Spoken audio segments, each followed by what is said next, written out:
My name is Adam Cadnel Picantelieps, and and this exam is going to be this quarter, second quarter exam. I'm going to take first Bible. Okay, what are your books are you reading for this second John. quarter?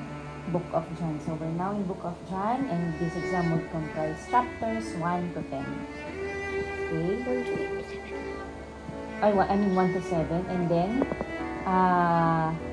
your verses for this quarter, okay? Okay. First, Nicodemus asked Jesus about something. Remember Nicodemus? He went to Jesus and asked Jesus something. Can you recall what was his question? The whole chapter 3. Mm-hmm. And then you tell us how Jesus answered. So, there once was a man named Nicodemus, and he was a Pharisee. And he went to Jesus. He meant no harm. He just asked Jesus how to be born again. And he said, and Nicodemus said, so I will be back in my mother's womb to be born again to go to heaven? Nicodemus asked. Jesus said, I thought you were a Pharisee, you know many in the book of Moses. Bakit hindi mo alam yung mga iba? Tapos sabi niya, to be born again, you should accept me as your Savior. Tapos yun po. That's why sinabi yung John 3:16. John 3:16. For God so loved the world that He gave His only begotten Son, that whosoever believes in Him should not perish but have the everlasting life. Tapos na po. Okay, so can you expound more on how can a man be born again? Hindi talaga po tayo babalik yung be born again kasi magiging born ka ulit. You accepted Jesus as your Savior, and the Holy Spirit is gonna dwell in your body. Tapos yun po. Can you please retell the first miracle Jesus did and where did it happen? Retell the first miracle Jesus did and where did it happen? So, Jesus went in a marriage with her mother, Mary.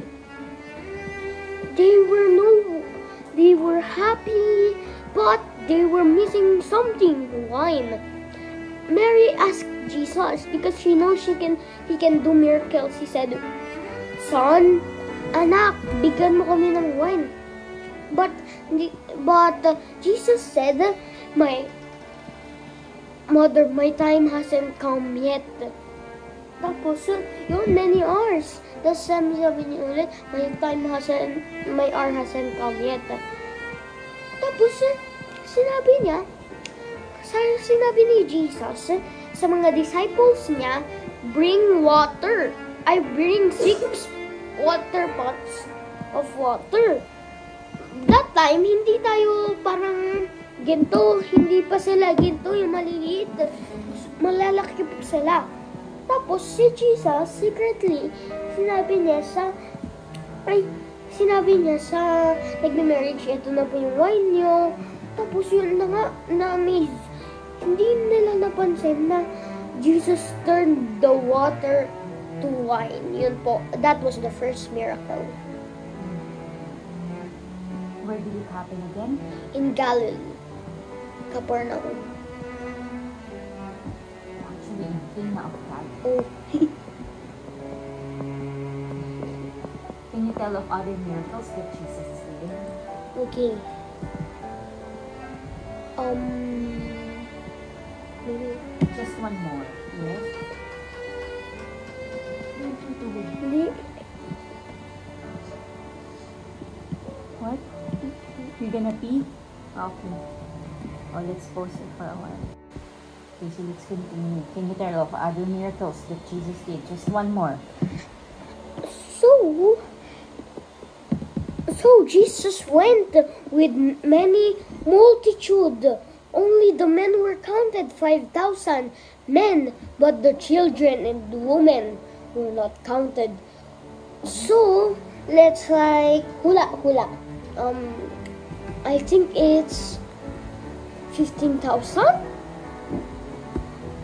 So yun na nga po. I'm going to tell when the multitude followed Jesus told Peter, how many penny do you have? 250 penny worth. Hindi pa kasya sa 5,000 men. Sabi niya, pero sabi naman ni Andrew, there's a kid there who have 5 loaves. I have 5 loaves and 2 fishes. Sinabi niya, bring the lad's food to me. Then they brought it to him, and he did give thanks to Lord. Then dumami yung mga bread, yung 5 loaves of bread and 2 fishes, and all were full. Meron pa nga po sobra-sobra eh. Tapos fina-follow pa rin nila Jesus nung nasa sea sila, hinahanap nila eh. Tapos so Jesus went to the sea. The disciples were fishing, they were alone, and Jesus walked on the sea, and his disciples were scared, and Jesus said, "It is I, be not afraid." And the ship willingly received him. And when they bumalik na po sila sa Capernaum, the multitude was following them. Jesus said, "You just followed not because of the miracles I did, but for the meat I gave you." Because there are 3 followers: miracle follower,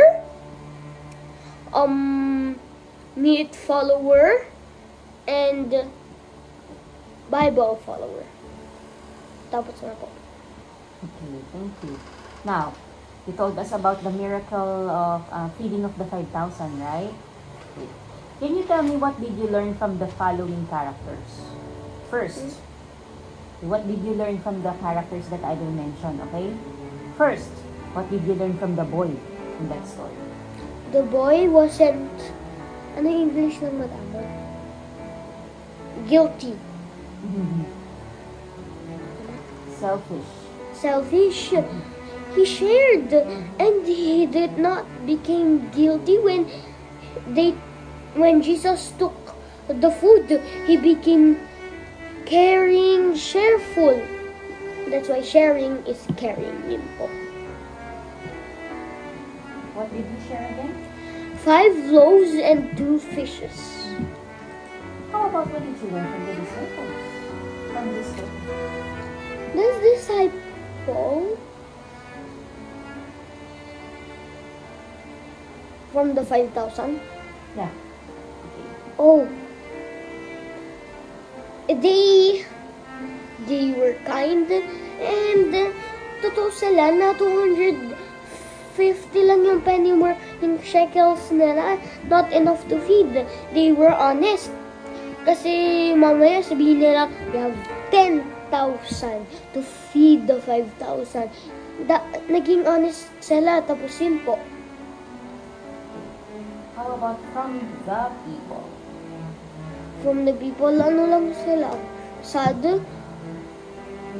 Because they just followed Jesus, not because He taught them the Bible, but because, binigyan sila ng food. Food. They always want food, not the Bible. Tapos yun po. Next. from Jesus?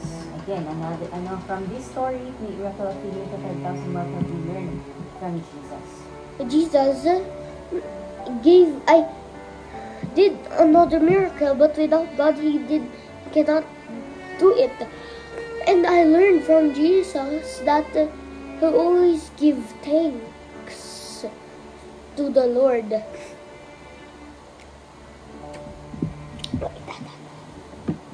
That's it? Yun lang po.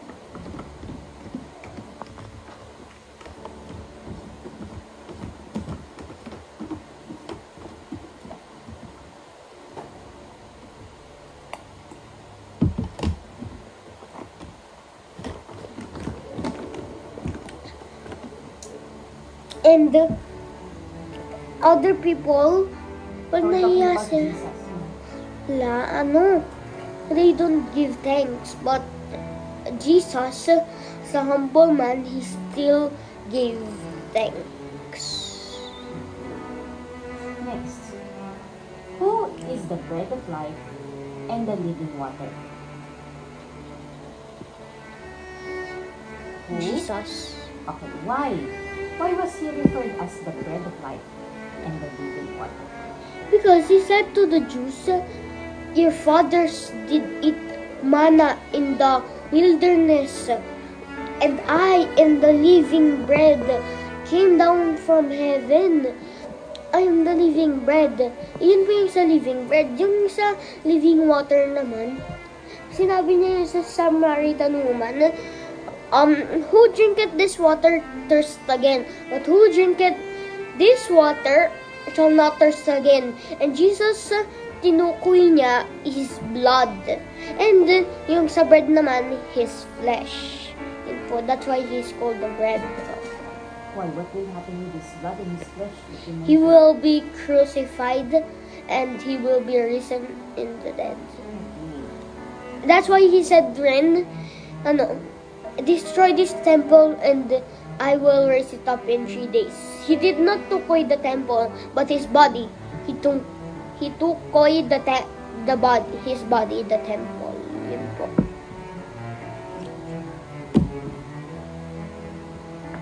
Next, can you please recite your verses for this quarter? Okay, I have John 3:30. He must increase, I must decrease. John 3:30.